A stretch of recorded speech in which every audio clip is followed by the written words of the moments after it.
So that's a very specified use of, a still photo becoming a video. And that's really what multimedia is about right now, is the idea. As this week began, Kim Kamenich likely thought his biggest contribution to society would be shaping the minds of future journalists.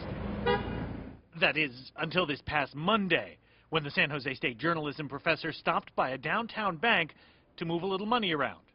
The guy next to him, it turned out, was looking to take money out. Other people's money.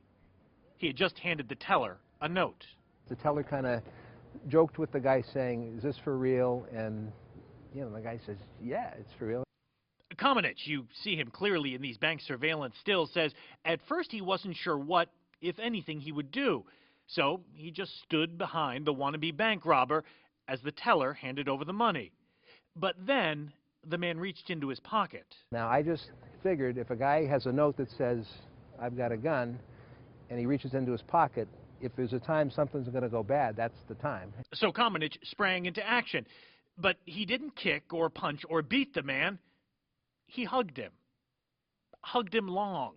Hugged him hard. He just sort of stood there with me, and there was this really awkward period there. These two guys in this sort of deserted little floor out there, and I've got my arms around this guy, and this went on for like 4 or 5 minutes, and I don't know, it was just one of the weirder moments of my life. He may be making light of it now, but what Kamenich did was a pretty brave thing.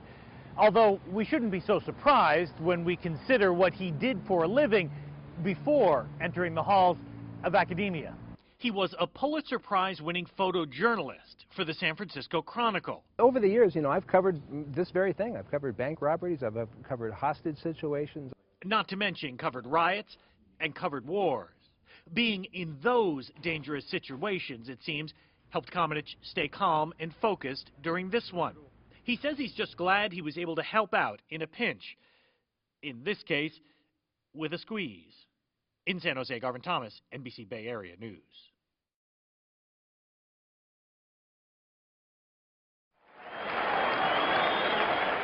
In baseball, unlike a lot of other sports, there is no clock, no time limit on how long a game can last, which is fitting for this story because it involves one very small baseball glove and one very, very long time.